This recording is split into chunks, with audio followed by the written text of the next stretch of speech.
So, ladies and gentlemen, our next speaker is ready. The topic is technology facilitated gender-based violence and artificial intelligence. Our next speaker is Ms. Robinson, Alexandra Robinson, United Nations Population Fund Agency. Please put your hands together for Mrs. Robinson.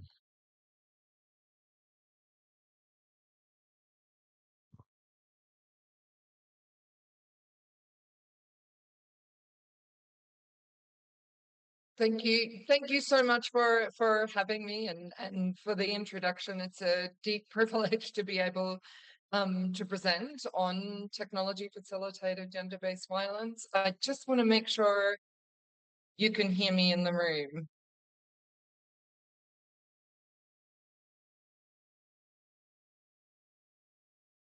Great. Okay. Thank you, Wanda. I just don't want to start without anyone being able to actually hear me.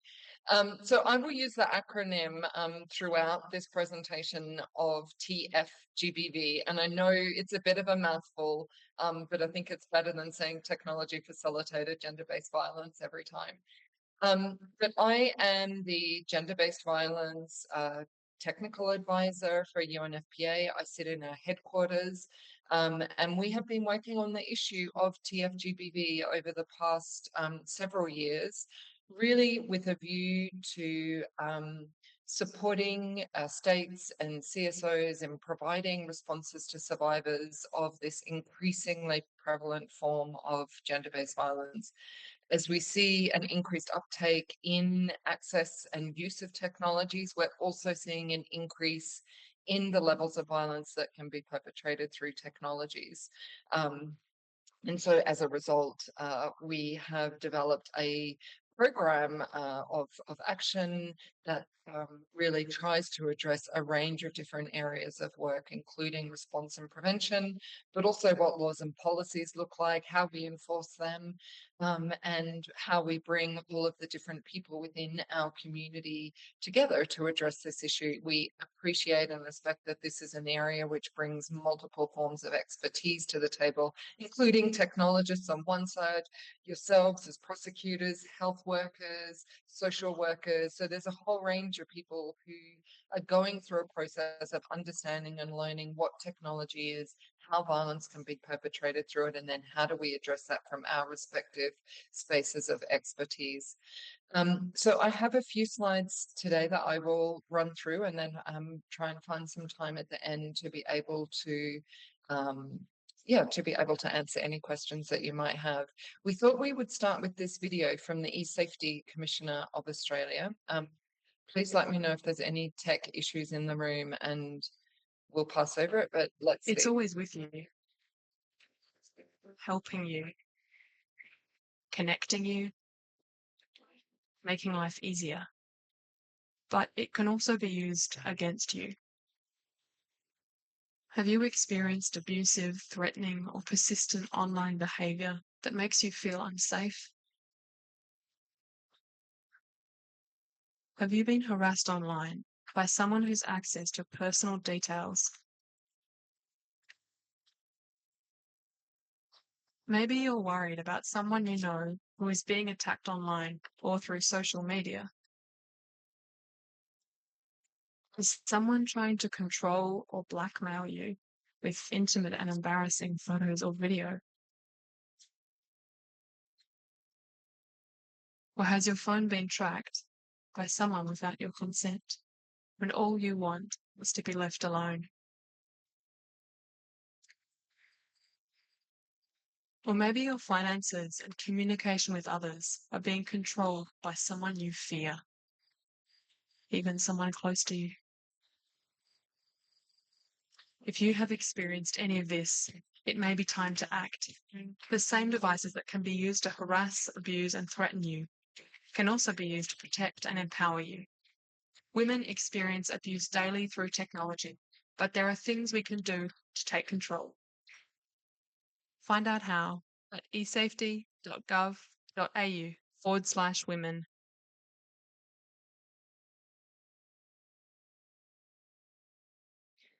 So there's so much to unpack in that video, but so I will just spend probably the next 10 minutes going through some of the key elements of TFGBV that came up during that video. But the first one I think to look at is what is it that we're talking about when we talk about um, TFGBV? And we have defined this issue as an act of violence. It's been perpetrated by one or more individuals, because we know that a range of individuals or even organizations can perpetrate violence against a single person. It can be committed, assisted, aggravated, or amplified in part or fully by the use of ICT, information communication technologies, or digital media against a person on the basis of their gender. So that is a very, very broad definition. I will go through each of those elements and unpack them for you through this presentation today. There are a multitude of forms of TFGBV. I will come to them, but we have misogynistic hate speech. There's cyber stalking, which is the tracking that was spoken to about in the video. There's impersonation, controlling someone else's access to technology. Doxing someone, which is releasing their personal data or their personal information in public spaces. Also online harassment, I think deep fakes or non-synthetic image-based abuse, synthetic image-based abuse, non-consensual synthetic image-based abuse, or deep fakes is an increasingly used form of TFGBV, which we are witnessing globally. But these forms of technology are always, there are new forms of technology, there's new spaces for the perpetration of violence and new ways in which we identify that. So really, really important that we maintain a focus on how this space is emerging and how rapidly it's emerging. Who experiences it? So what we see is women and girls at the center of this intersect, at the center of experiencing TFGBV. It's not to say, obviously, they're the only people across the population. They do experience this form of violence disproportionately. We also know that if you sit at the intersection of multiple forms of discrimination, including being an adolescent, or a woman and girl with a disability, or a woman who lives in a rural area as opposed to an urban area where you don't have as much access to services or an increased reliance on technology, or you're a woman in public life, so women politicians, parliamentarians, or journalists, or women human rights defenders, you are likely to be a much higher risk of experiencing TFGBV. TFGBV can be perpetrated. Who are the perpetrators? They can be an intimate partner or ex-intimate partner, groups of strangers or trolls, as we call them, organized movements against someone. So in the political space, for example, you may see a movement of anti-women's rights or anti-women campaign really targeting abuse at a certain parliamentarian or politician. We also know that poorly designed technology can amplify the threat and risk of technology. So I will come to that in a moment, but the way we design and deploy technology is critical to maintain the safety and security of people who access it. It is incredibly prevalent. What we see is 85% of women have witnessed some form of online violence.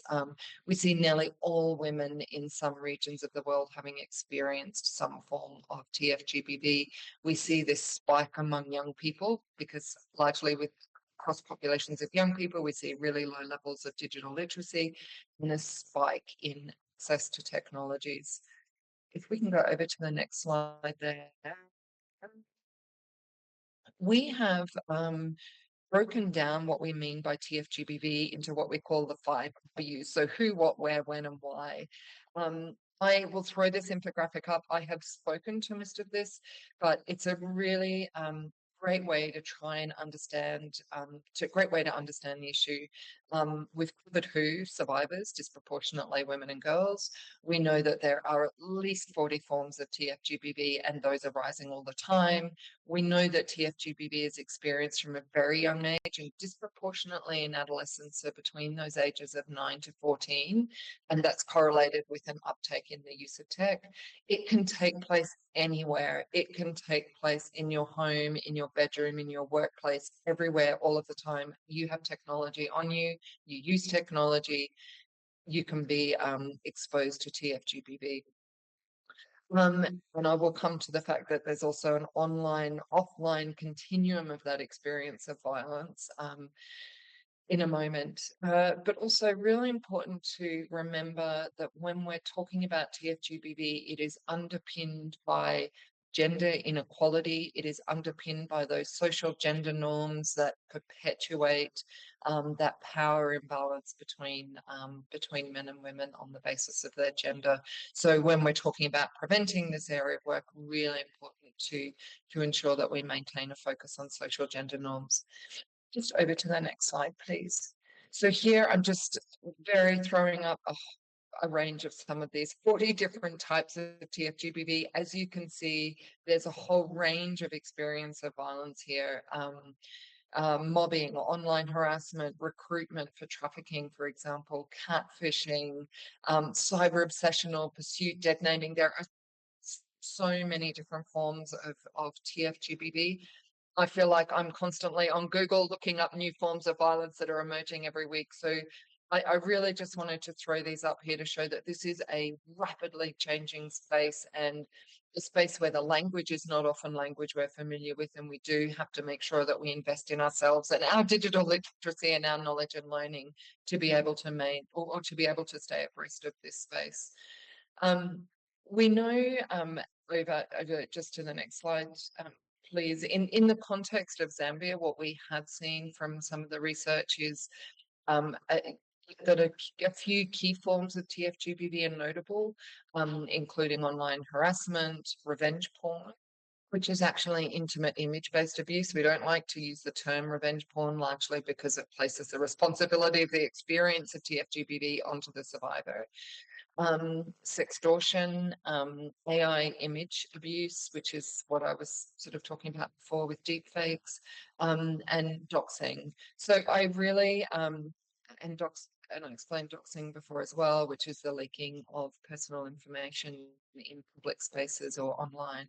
So across all of these different forms of violence, or TFGBV, and relevant to you as prosecutors, there are a range of provisions within Zambian legislation which help prevent and protect the rights of women who may be exposed to some of these forms of violence. Just over to the next slide. If we go through the 5 Ws, we're now on to who are those survivors. I have written out some of these different population groups who we see as most vulnerable to the experience of TFGBV. As I said before, women in political spaces are some of the most exposed to TFGBV, largely because they do exist in that online space. They present and support constituents in those spaces. Over to the next slide, please. So we know that TFGBV is not just about harmful contents online. In the context of political or in the context of women in elections, it's a deliberate tool to silence women and push them out of public life and spaces. It's removing women from advocating and taking up political roles which represent women's issues and women's needs. What we have seen in recently a study which revealed that 81% of women parliamentarians across nearly 40 countries reported that they experience violence on digital platforms. That statistic is alarming. It means that if a young person or a young woman makes a decision to represent the needs of her constituents, and particularly being able and being in the unique position of being able to represent women's issues, there's an 80% chance that she is going to experience some form of TFGBV and actually, as a result, remove herself from that public discourse, drop out as a candidate, or just not run at all. So if we really want to progress gender equality, if we want to make sure that women can live with technology without fear of violence, it's really, really important that we start to take into mind what TFGBV means for women in public life and democracy more generally. Over to the next slide, please. In the context of perpetrators, I think it's also really important here. We've unpacked how intimate partner violence might manifest because I know a lot of countries, like in Zambia included, collect data on the experience of intimate partner violence as well as non-partner violence. So what we've done here is really separate out what some examples are of the experience of intimate partner violence. As a form of TFGBV, but also non-partner violence. So you can see here, we see the use of smart devices in the context of intimate partners. We see the use of smart devices to track women, stalk them, or leak images, which might lead to honor-based killing. We see obsessive, persistent texting and checking a partner's location, really amounting to a high level of coercive control. And in fact, in this context, we often see TFGBV. We're increasingly seeing TFGBV as a primary indicator to the perpetration of femicide.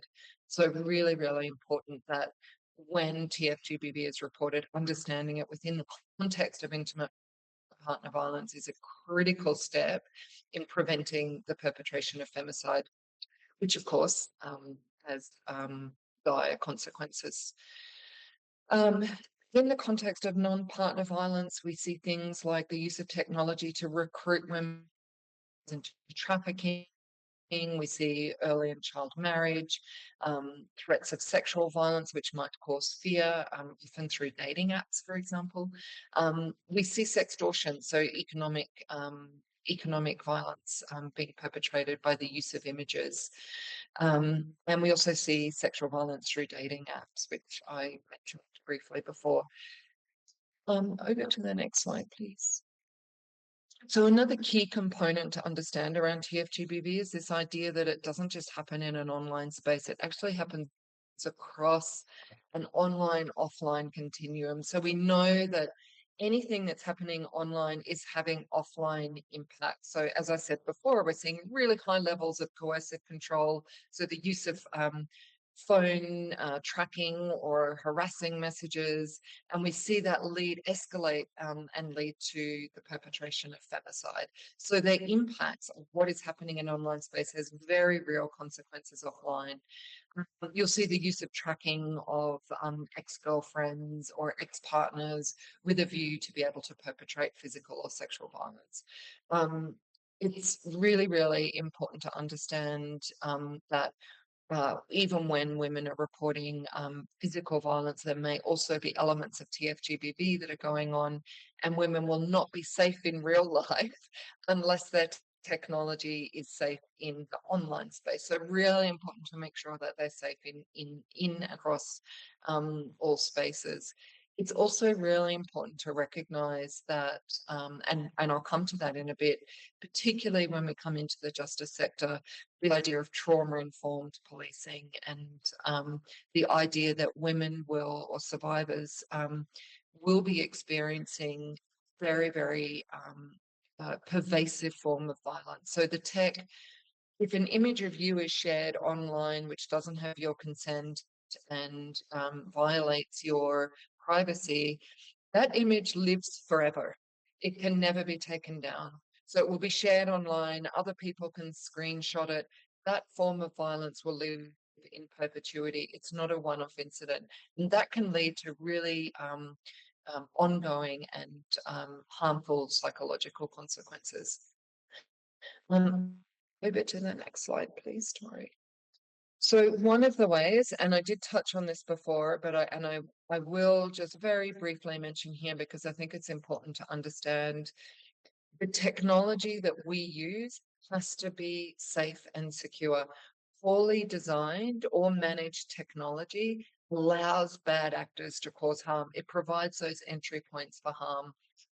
And it doesn't matter whether that technology is for a good purpose or a bad purpose.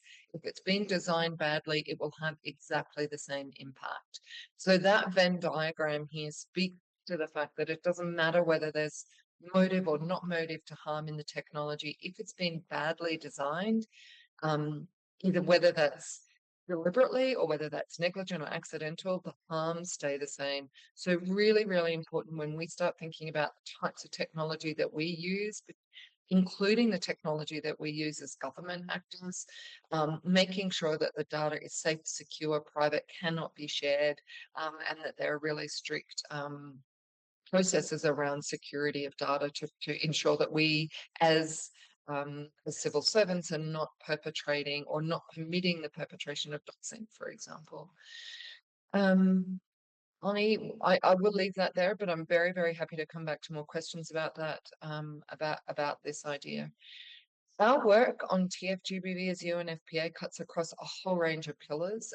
As I said before, we focused on making sure that the technology we use, that we support countries to use, and is safe and ethical, that we're not unintentionally causing harm. We are working to integrate our work on TFGBV into existing GBV infrastructure. We don't want to create siloed systems. We don't want to create entirely separate mechanisms for dealing with TFGBV, particularly because we know that women's experiences cut across that continuum of online and offline violence. It means that as actors working in the GBV space need to understand and be across TFGBV as well as GBV. We work around prevention programs, so we try and understand how to prevent through social gender norm changes, but how we also divert people in online spaces towards good content instead of increasingly misogynistic content. We work a lot on law and policy. We're about to release a guidance on rights-based law reform, largely to help countries develop laws that are rights-based, that meet the needs of survivors of TFGBV, and can be enforced. We do all of this on the basis of networking, advocacy, convenings, and network building. So bringing together all of the digital rights spaces, technologists who are working in countries on technology, privacy engineers, data protection specialists, bringing all of these cybersecurity specialists, but bringing all of these range of expertise together with GBV practitioners in the social sector, prosecutors like yourselves, police, judiciary, making sure health workers, making sure that that whole spectrum of actors who are working in the tech and GBV space are speaking the same language in order to be able to provide the best possible response for survivors. And over to the next slide. So, what human rights are violated by TFGBV? TFGBV involves violations of several human rights. We know we're violating, just in the first instance, the right to live life free from violence, and that has been recognised across multiple instruments over the past several years. We also know that under the Universal Declaration of Human Rights, there's rights to equality before law, privacy, reputation, effective remedy, freedom of expression, International Covenant on Civil and Political Rights. There's a right to non-discrimination, again, privacy, legal protection from incitement to violence or hatred. Essentially, under the key pillars of the human rights instruments, we see a number of key entry points through which TFGBV is recognised as a right, as a human right. We know then, sorry, over to the next slide. So we know then that a range of these human rights have already been integrated into the legal and policy frameworks in Zambia, and you are much more familiar, obviously, with the intricacies of all of these different acts and policies and the way that they're all interrelated. But a very sort of quick review of these laws and the forms of TFGBV, we can already see that some of the forms of TFGBV, like cyber harassment, has already been addressed through some of these laws and policies. So it's really, yeah, it's really, I think, a great opportunity to be now working substantively across the entire sector to be able to give these acts and to be able to enforce them in a way that meets the needs of survivors. I will go over to the next slide, please. So just as an example, and I'm not sure whether there's familiarity or not, but under the Cybersecurity Cyber Crimes Act of 2021 and recent updates, there are really key recommendations, really key provisions in there around criminalisation of TFGBV, including harassment, publication of obscene material, cyber stalking. So a whole range of those different forms of TFGBV could in fact already be prosecuted under this current legal framework. Sorry, Tori, just if we go over to the next slide. So in using those laws, in enforcing them, it's really, really important, and UNFPA advocate for trauma-informed and responsive justice frameworks. So what we mean by that is that it's really important that we as practitioners support trauma-informed approaches because it acknowledges the presence and also the impact of trauma and of the experience of TFGBV and create a sense of safety. Being trauma informed requires looking at those policies and procedures that may result in survivors feeling, or victims feeling, a loss of control, training staff to be non-judgmental, shifting the way physical environments look when whether it's a victim walking into a police station, is that a welcoming environment where she may feel safe to report her incident, all the way through to support from the prosecutor through the legal process and what presenting or providing evidence in court looks like. The idea really being to fully engage victims by minimising any sorts of perceived threats. Now, trauma can present as a range of different things. It can present as hypervigilance or nervousness, fear, distrust, or sets of paranoia. It may be that victims have avoidance or lack of eye contact, and that might be interpreted as the victim being a hostile witness because they seem indifferent or not cooperative, where they're actually experiencing a high range of trauma. We often see challenges with recall and communication styles. So often we see survivors or victims not able to actually recall incidents very carefully. They'll jump around in providing evidence or statements in chronology because of the trauma. So really, really important to recognize trauma. There are also physical symptoms like sweating or shaking, difficulty speaking. So again, just very, very important to recognize trauma and to be able to take that into account as you go through a process of supporting or taking that case through to sentencing. I will go over to the next slide. Sorry, and I'm skipping through things. I'm just very conscious of time, and I want to be able to leave time for questions at the end. Obviously, the justice sector has an extremely central role to play in the experience of a victim in their pursuit of justice. As prosecutors, your interpretation of legislation, courtroom strategies, the way you protect victims in the courtroom, how you shape their experience of justice and their willingness to seek legal redress can have much longer term ramifications for other victims bringing their cases into court.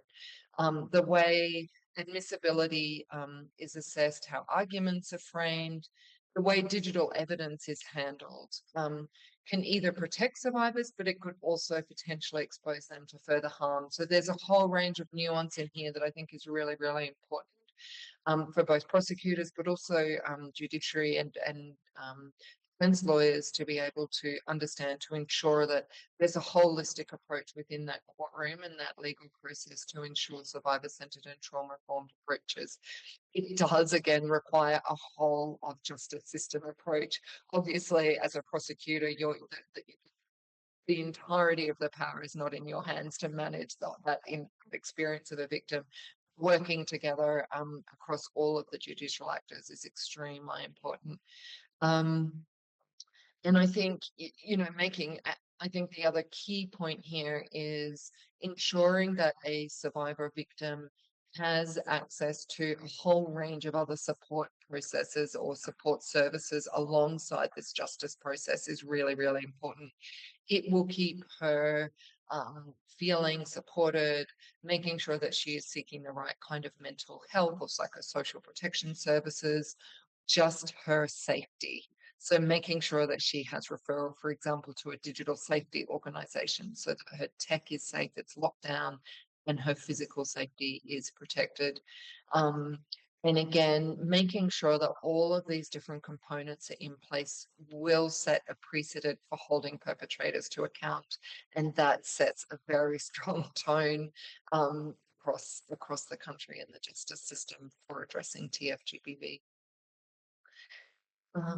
So I think if I can just go, so this is my very last slide.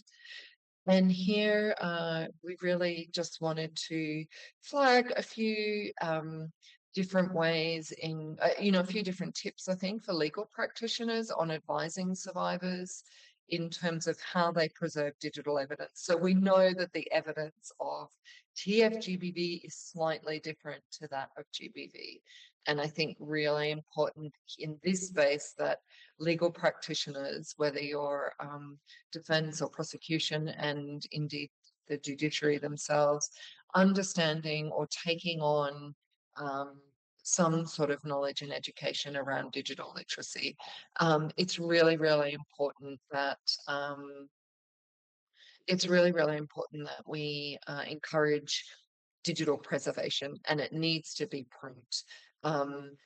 Survivors must take screenshots. They have to save chat logs, export emails, back up all those relevant files that have the metadata. And by metadata, I mean the date stamps or the usernames attached to that piece of digital evidence. So making sure that that happens straight away, because otherwise, if the perpetrator or the defendant has access into all of that technology, they can wipe it and then you have no evidence at all. So really, really important to think through how to preserve and what to preserve. Important to capture the full context. So encourage saving complete message threads and timelines. Partial screenshots can lack critical context and reduce evidentiary value. Using screenshots strategically, so they can be useful, but they might not retain all the metadata. So making sure that they're date stamped, for example, making sure that the user is recognized in that screenshot so that it can be attributed to the defendant. Also really important to preserve multimedia evidence. So voicemails, videos, and call logs are incredibly valuable. And again, when those things are date stamped, it's really so you then provide a much better picture of the context of the experience of TFGBV. Storing the evidence securely. It's not like we're just putting physical evidence into a lockup. We need to think about how we're storing digital evidence in a digital lockup.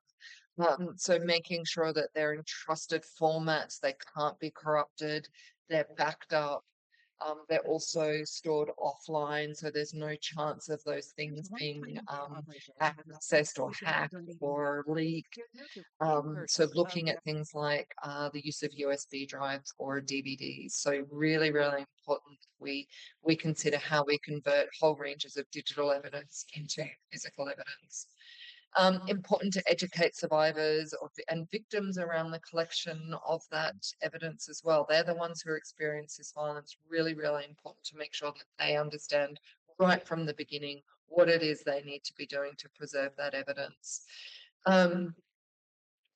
Also, some of the things I think, engage, if you can, qualified digital forensic professionals really early on in the case to make sure that you have forensic images of all devices to ensure tamper-proof clones of original data, which protects survivor and evidence integrity. And the other thing I would just say very quickly is that this idea of chain of custody needs to be maintained. If digital evidence is transferred, we need to document who has access to which devices and where within that digital chain of evidence, often to protect the admissibility in court. So really important to think through what our processes and procedures are around evidence in supporting criminal offences, and how that then applies to digital evidence. So I think there's some really important considerations here that you may want to take into account if not already in Zambia. So I will close off there, knowing that I've covered an awful lot in a very short period of time, and I will turn back to the floor in case there are any follow-up questions or reflections. Thank you so much for having me again.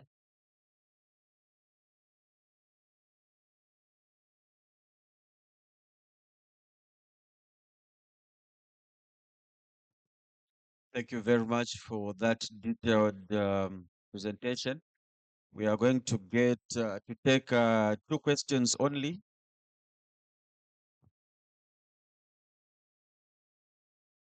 Two questions only.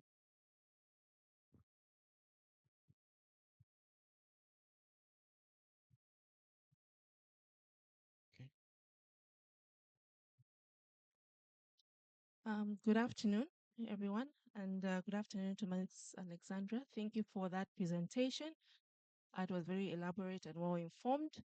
My question is in relation to electoral violence against women. I just wanted to find out, as you go into an electoral year in 2026, what concrete or time-bound steps can we take as a prosecution, working together with the Electoral Commission of Zambia, as well as the regulatory bodies that regulate the social media platforms and digital spaces in terms of preservation and victim support. Thank you.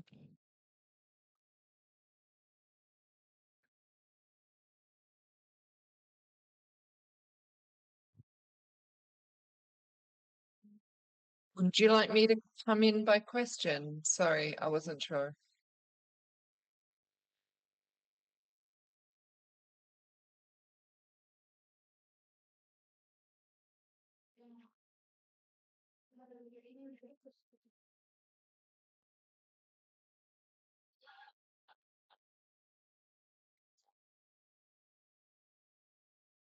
Can you hear me now? Okay. Yes, I can. Sorry, would you like me to respond to the question? Yes, please. Yes. I thought you wanted me to repeat the question. No, that's fine. Sorry. I thought maybe if I got all the questions at once and responded in one here, but this I wasn't sure. Going into an election year, I think really last year we had the highest number of elections on record, and we witnessed a proliferation of different kinds of tools and guidance that would support women who were running for office. There's a couple of different things I think that stand out to me. One of them is additional support for women who are running for office. And that means providing them with digital specialists who can help them. I call it digital hygiene, but they can help them make sure that their technology and the technology they're using to access constituents is safe and is secure and maintains their privacy. So I think there's a whole range of different steps that can be taken to secure the safety and security of women who run for office. But I think as a state, providing additional protections and additional services for women who are running for office is really, really important.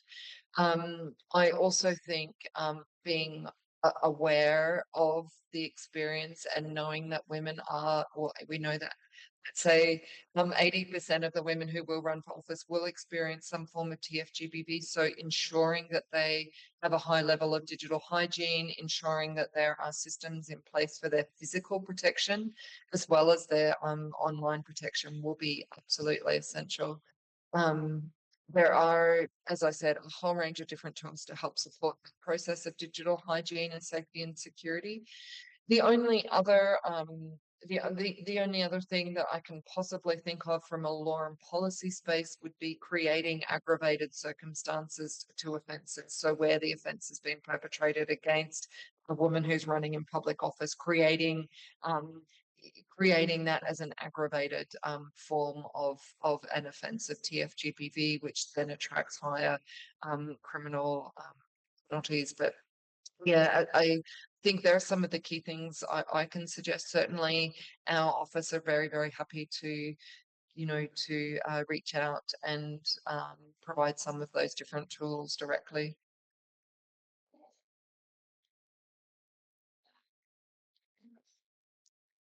I've taken note of your comments regarding the Cybersecurity Act.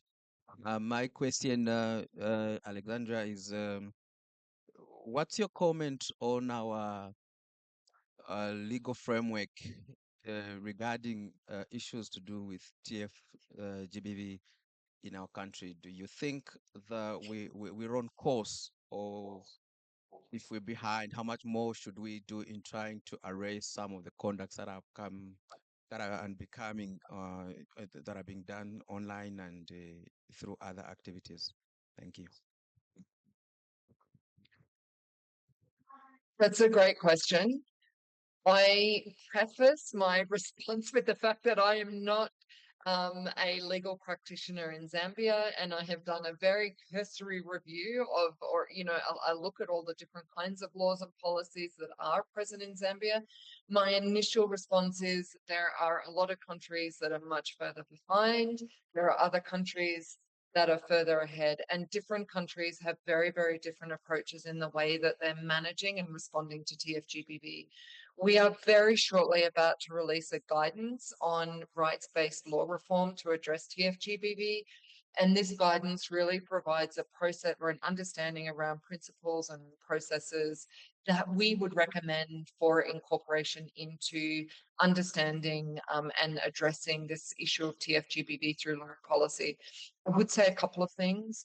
One of the best practices we have seen globally are the setting up of quasi-governmental regulatory bodies um, that manage incoming reports of TFGBV. They regulate the tech providers. They also work with those tech companies and tech providers to take down content. They also refer cases over to the criminal system where they feel it's made where a criminal case has been made out. But that is a body that is, and we've seen that in both Australia, Fiji has a burgeoning body, Ireland, Canada to some extent, UK to some extent. So there's increasingly number of countries where they're setting up this independent regulatory body to try and help manage both the try to manage this issue of TFGBV. We also see a really high over reliance on criminal prosecution of cases. Criminal prosecution obviously has its place in this process in terms of ending impunity for perpetration of this sort of this violence. But we also know that some victims, survivors, will just want the content taken down off the platform, or they will just want um, the image to be removed from online spaces. And that's not a criminal response. It's actually a tech response. It could even be a civil response when we're looking for different kinds of remedies. Some of the other issues we've seen in other jurisdictions are the way in which offences have been value-based. So instead of clear parameters around how we define TFGBV, it's been based on values or morals, and we've seen then legislation actually being weaponized against victims themselves. So so that's a very long answer in short to say I think Zambia is certainly moving in the right direction. Thank you very much. Thank you very much for the questions and responses. This marks the end of this session.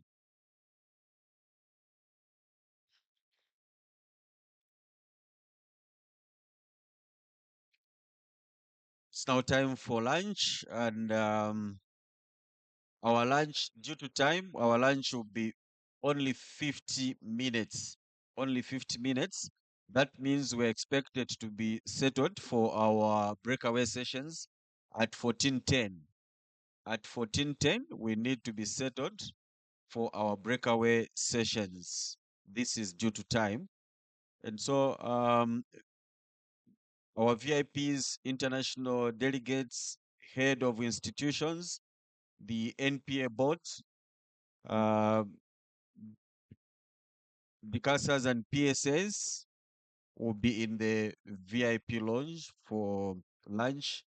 In the coffee shop, we'll have external prosecutors and senior state advocates from NPA, external prosecutors and senior state advocates will be in the coffee shop.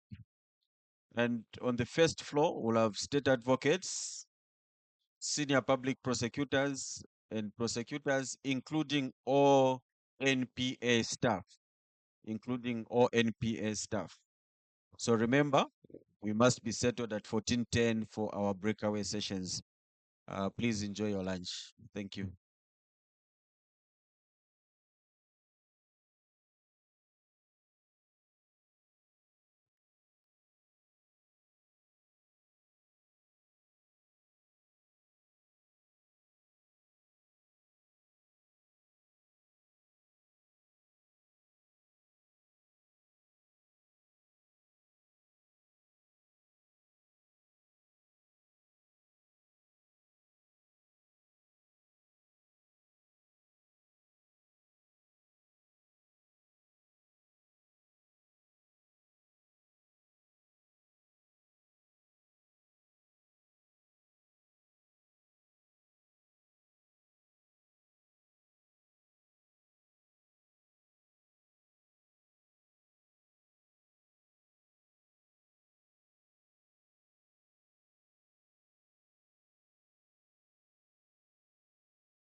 Winds were high, skies grew gray, fear and doubt tried to stay.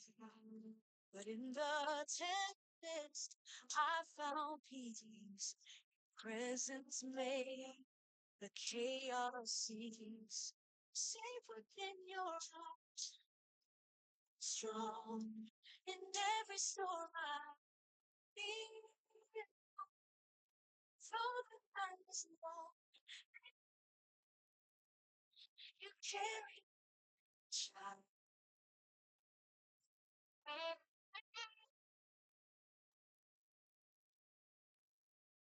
Raindrops fall, but can't drown hope. You're the anchor helping me hold. Through raging seas, I hear you say, I'm with you where every day. Storms may rage and mountains fall. Touch your love out, shines there more. I stand unshaken, full of trust. In you alone, my soul adjusts. Strength every storm I lead. Don't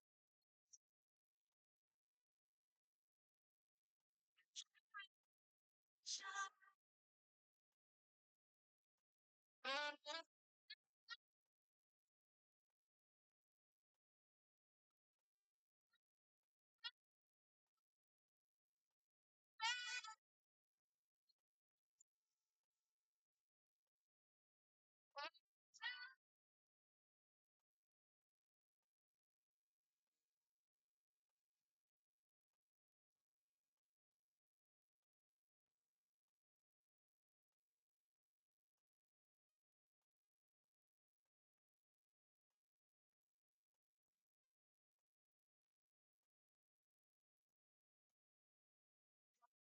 Your arms strong, every storm I ride.